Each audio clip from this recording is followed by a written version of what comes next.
So a lot of the people speaking for the Real Truth About Health conference are in the plant-based community. I've been part of this community as well. And one of the things that is lamented is the challenge for getting people to eat plant-based. So, just for their own health. So they have a vested interest in their own well-being. They have a vested interest in the health of their children and their loved ones, and that's not motivating them. How do you see people getting motivated by the larger picture? People get motivated by the same thing that's motivated them for 2,000 years or more: fashion, right? If more and more people are doing it, if it becomes fashionable to do it, to dress in chemical-free clothing or something like that, to eat vegetable foods and exotic vegetable foods, and as I pointed out, there's a huge array of exotic vegetable foods that people have never heard of. That's what makes things catch on. People notice what other people are doing. They get told about it on the media. They become interested.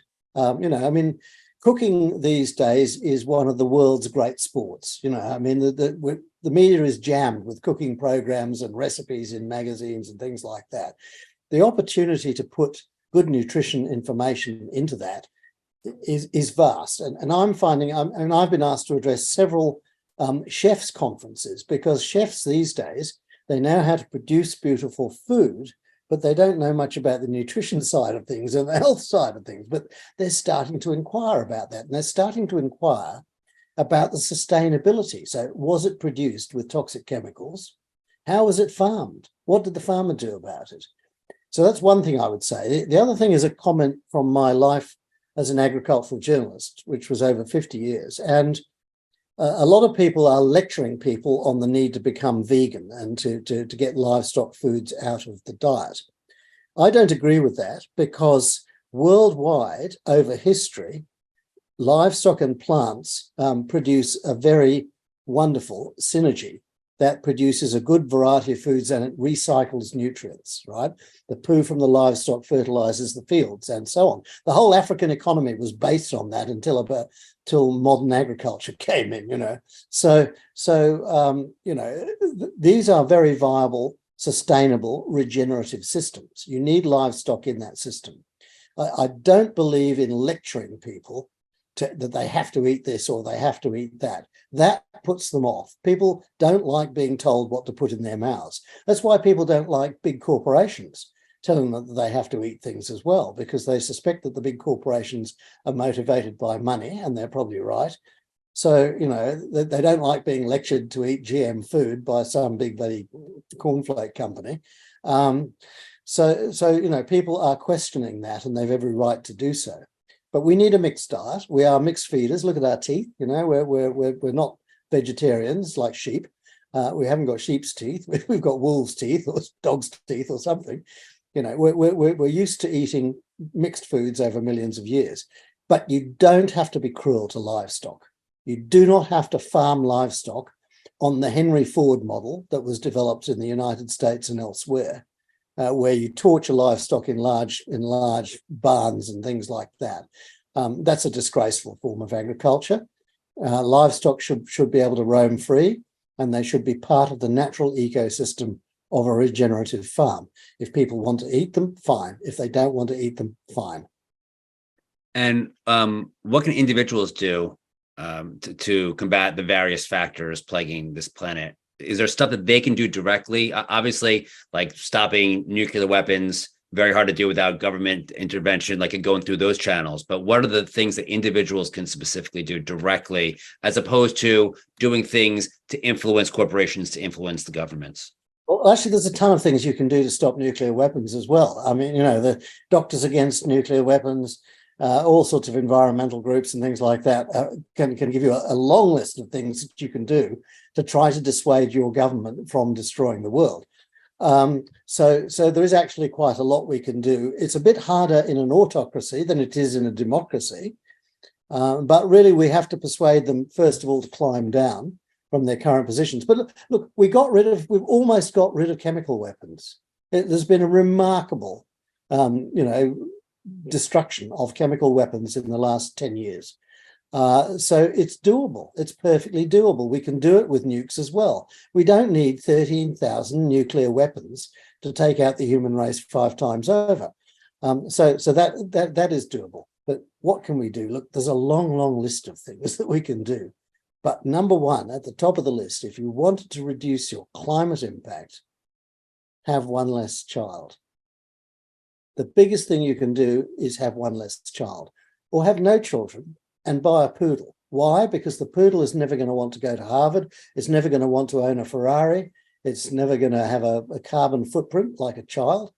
So if we actually want to reduce our impact on the earth, our impact in chemical terms, in energy terms, and so on, let's get the human population back down to a sustainable level. And just for everyone's information, the scientific consensus is that a sustainable level is around about 2.5 billion people.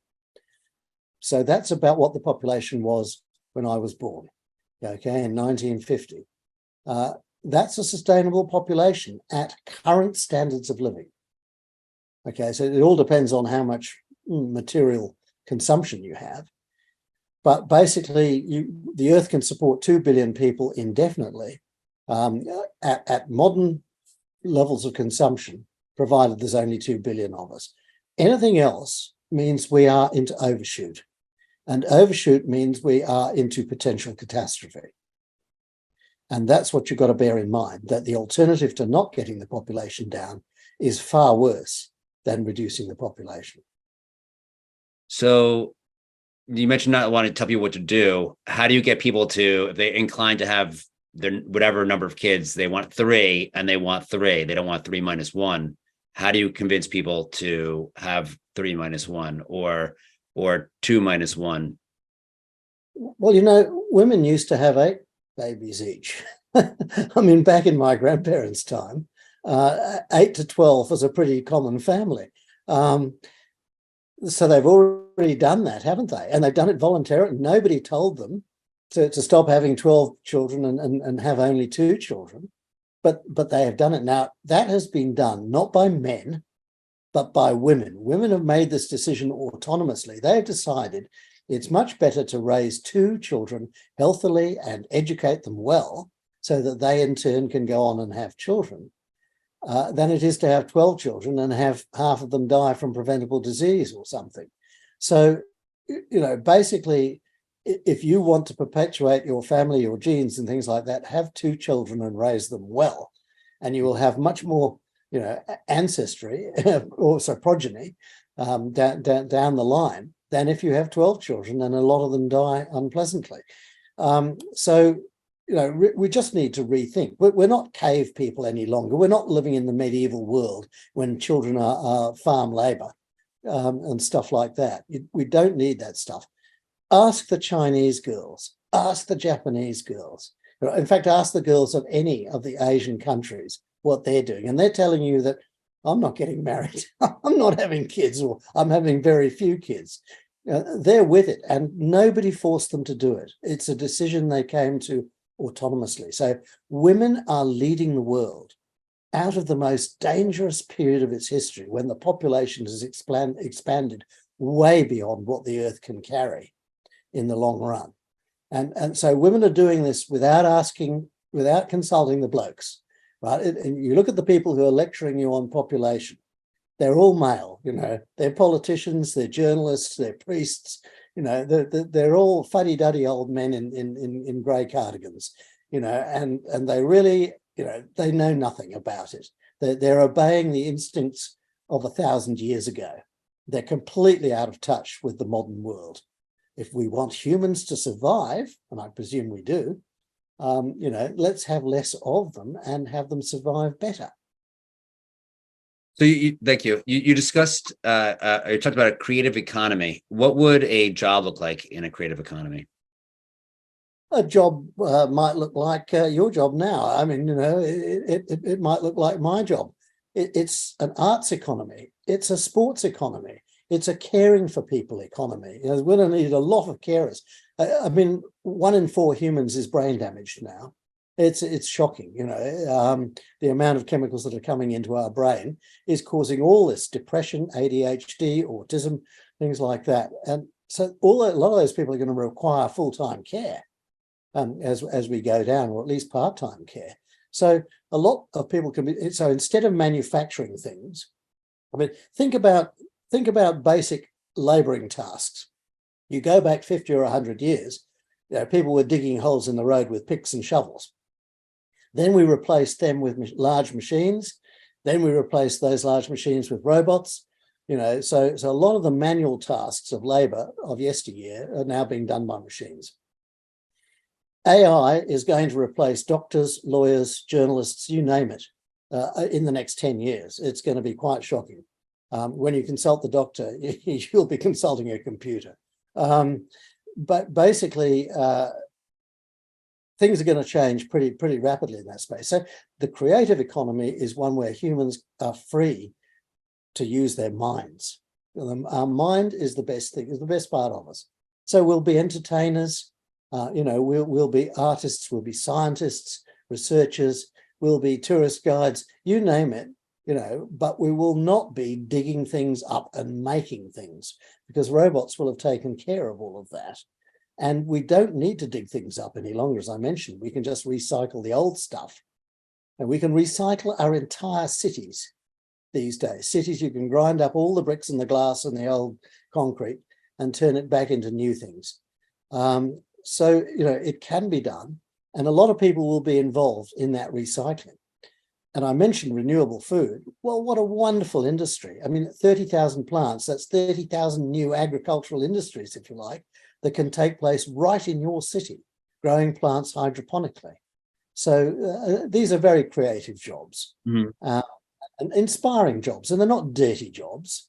They're not miserable, not kind of jobs that you put your migrant labor into and things like that, because you'll get robots will do all the dirty work.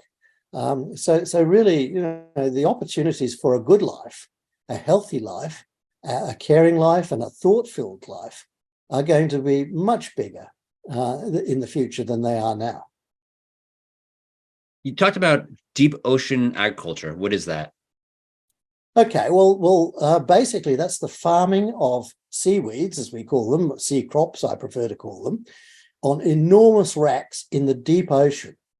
And what you're doing is you've got a pipe going down 500 feet, and that's pulling water up from 500 feet. The water deep down in the ocean is much more filled with nutrients. These are nutrients that are washed off the land over millennia. So all the soil that we've lost, all the sewage that's been dumped in the rivers and has flowed down to the sea, all of that's gone to the bottom of the ocean. And the ocean's a chock-a-block with nutrients. And so you can actually irrigate your seaweeds with nutrients from the deep ocean. You can farm the seaweed on immense racks. You can have very large nets containing fish that are ranched extensively rather than intensively. So they're not being showered with chemicals the way that salmon and things like that are farmed today. So you're not creating chemical pollution. You're not creating nutrient pollution. These things are storm-proof. They've tested them up in hurricane conditions and things like that. They float just under the surface of the sea, and you use the sunlight to create. So that's seaweed's terribly useful stuff. It makes good food. It makes good livestock feed. You can make a t-shirt out of seaweed if you want to. You can make an enormous array of products out of seaweed. Your shaving cream, wine, beer, cheese, all of these things contain things from seaweed. So seaweed's a terribly useful crop, but you can also use the seaweed to feed fish. And so you can farm large-scale fish. Instead of plundering the oceans with trawlers, the way we're doing it, and destroying the ecosystem, you just grow very big nets, full of anchovies or whatever it is you want to farm. So, deep ocean aquaculture is a coming thing. It's the technologies are there now, but the large scale, the upscaling of the development is still ahead of us. But agriculture's come from nowhere in the last 7,000 years, farming the land. Why should we not farm the oceans? And the nice thing about farming the oceans, if you're farming the deep oceans, you're not displacing anything else. If you farm the land, you're displacing the Amazon rainforest. You're clear felling Southeast Asia. if you farm the land, you're ploughing an awful lot of trees and species under, and terribly destructive practice. So, but if you farm the deep oceans, maybe the marlin have to move 5 miles to the right, but there's not going to be a big displacement. And the other thing about an ocean farm is it's in 3 dimensions. So 1 kilometre of ocean, can produce 10 times the food of 1 square kilometre of land, of crop or livestock. So it's a much more efficient way to farm. You can produce vastly more food from a much, much smaller area because you're farming in 3 dimensions. You're farming into the depth of the sea, maybe a couple of 100 feet. So, it's got many things to recommend it. And of course, no doubt all the doctors at this conference are telling people, you've got to have more of those omega-3s and 6s and things like that. You've got to have more of that in your diet. Well, where does that come from? It comes from seaweed, algae, which the fish eat, and they accumulate omegas. And then we eat the fish to, not get a heart attack. So, it's a wonderful health-giving activity. So, if you want to ask me where to put your money, for really powerful industrial investment in the future, deep sea aquaculture every time. It's got huge potential. It's going to be one of the great growth industries of the next 30 years. Thank you. So you talk about a universal agreement that all nations and all people would sign. How do you get people to sign this? It just seems like to get even a tiny percentage of people to do anything is a huge, requires a huge Herculean effort. How do you get everyone in the world to sign, to even know about this agreement and agreement? If we had such an agreement, it would be much talked about on the media, and governments would be talking about it because they would be asked to sign and ratify it. But, if I asked you to sign a document saying, I pledge myself to work for a habitable earth for my grandchildren, would you sign it or not? Is it? I don't know. I'd have to read the agreement and understand actually what it compelled me to do. Does it compel anybody to do it? Or poisoning, no more disrupted climate. That's what it would say. So all of the 10 threats would be embodied in the agreement. But look, I reckon an awful lot of people would sign it just because they love their grandkids, and they love the idea of an earth that is being restored to a beautiful natural condition beyond the hell that we're making of it. And I don't think you'd have to force people to sign this at all. I think that the swim of human history would do it for you. People are very dissatisfied with the performance of their governments now. Look at these poor kids being jailed in Britain for protesting over the climate and other things at the moment. And that's where we're at the moment, where these fascist governments are locking up our children because they want a future, because they want to be able to live on the planet. For heaven's sake, how mad are they? And I agree with that. So how do we get those, what you call fascist governments, to sign? And then, I won't presume that you're familiar with American politics, but here, environmentalism is a dirty word with half the country. So, they think that it's people think that it's a conspiracy to take away their rights, to take away their cars and whatever. How do you get the information to them in a way to those people who don't necessarily agree with you, who aren't going to just sign off right now? How do you get them or how do you pass information on to them so that they don't see it as an assault on their freedom, that they don't see it as an assault on their rights, and that they would be inclined to support such an agreement? Well, the way we share information in our society, and in America especially, is via media and social media, principally, but also around the family meal table and in other places. So a lot of this is happening voluntarily. Look, in America, frightened corporations have taught Americans that it's bad for profit and it's bad for your shareholder dividends, if you protect the environment, or if you stop polluting the atmosphere, or if you stop killing people with chemicals, it's bad for the environment. And that kind of philosophy has engrafted itself on American politics. But there are many, many highly intelligent Americans, and I presume a lot of them are listening to your conference right now, who know that this is not the way to go. And, and boy, do their kids know. The kids of the world are getting a really bad deal here. They're being handed a planet in its death throes in terms of its habitability. And they're not going to be happy about that. And they're going to change governments, even if we don't, right? So politics will be forced to change. Politics never likes changing. It always wants 51% of the people to fall over the electoral line. It doesn't really care about the future. It doesn't give a stuff about the future. It's only about the next election. So that's why politics and nations are yesterday. And they're gradually going to fade out of the picture.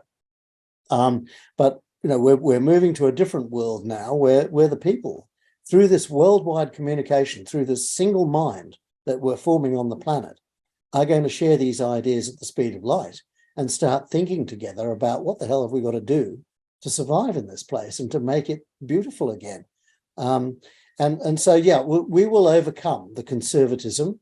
The people who don't want to change, conservatism is a very valid point of view. Why? Because, conservatism is what you trust, okay? Your experience, your life experience tells you to trust this system. And you don't want to change too quickly because change often brings not only discomfort, but sometimes bad things.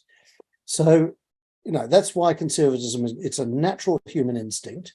And, but it has to evolve as the planet itself is changing.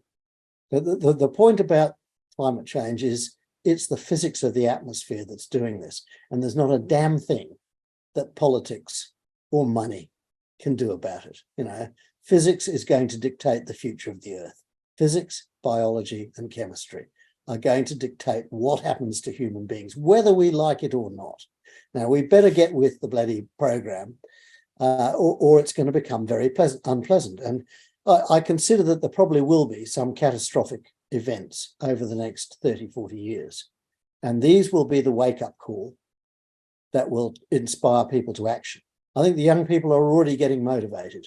As we've seen in Britain, they're prepared to go to jail over it.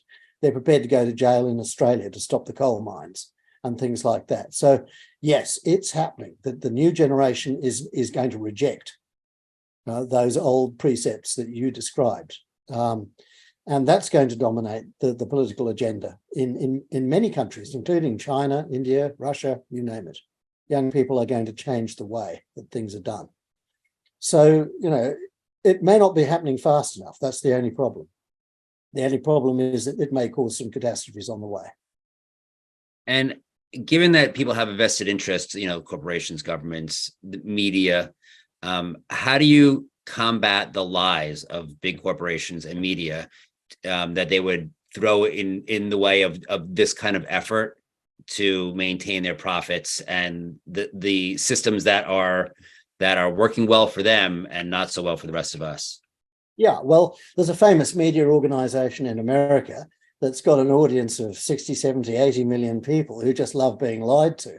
And they've just sacked a whole lot of anchors. You all know who I'm talking about. Are they going to change? No, they're not, because their business model is to promulgate lies and make money out of it. But we need a world organization to call them out. We need an umpire. When you've got a game of football and somebody, punches somebody, the referee blows the whistle and says, stop that. You go off the playing field if you do. We need a world referee that says, you are lying, you are a disgrace to yourself and your nation. And then people can make their own minds up whether they trust that organization or not. Now, some people are mentally constituted that they just like hearing the lies, that they need that for their own sense of self-worth, whatever it is. But the majority of fairly intelligent people, maybe even not so intelligent people, nevertheless, will listen to what's good for them. And they will think twice about obeying somebody who has been put up in lights, put in the stocks, to use a medieval expression, as a professional liar. And if you were doing that to your politicians, and there's a famous case of a politician in America who told 20,000 lies, a lot of people will start saying, what the hell is going on here? And they will question the validity of those kinds of things. It needs to be done. It needs to be exposed. That's what I'm saying. It's not getting, the untruthfulness is not getting the exposure, but it's very deadly. That's my point. When we had COVID, for example, the lies that were circulated about masks and vaccines and things like that killed an awful lot of people, right? It was an act of murder. To lie about masking and vaccines was an act of murder. And people need to understand that, when you circulate this bullshit, you are actually damaging, harming, and possibly killing your fellow citizens. So you're talking about creating a World Truth Commission. How would we select a World Truth Commission that people trusted? It actually, to me, sounds a little Orwellian and a little like, and I apologize, it's just what it sounds like to me. And it's straight out of Harry Potter and the Ministry of Truth, where the Ministry of Truth's job was to actually deceive. So how do you construct it? How do you actually verify that something's true? You mentioned COVID, and there are still things that are extremely controversial with regard to what is true and what was not true at the time and how things worked. And regardless of what's true or not, people are going to hold to what their own opinions are. So you're going to have this pillar of truth, and then half the world, if not more, are going to be like, I don't agree with that. How do you go about doing that in a way that seems like it's serving the public and not deceiving the public? Okay, well, we've got an international criminal court, haven't we? How do you have justice at the global level? I know America's not signed on to the International Criminal Court. Well, there you go. Yeah, right. But most people accept, if you're a war criminal and you've been around committing genocide and things like that, you'll get slung in front of a group of international justices, which are human beings of immense integrity and huge legal standing. And I would advocate that a World Truth Commission consists of such people. Such people would probably be scientists and philosophers of a very high level of ethics and integrity. And they would be carefully chosen. And I might instance for you, for example, the inquiry into COVID's origins that was chaired by Jeffrey Sachs. Now he's not a scientist, he's not a medical doctor or anything like that. I think he's an economist, isn't he? But he was hired as a person of high integrity to ask the question, where did COVID come from?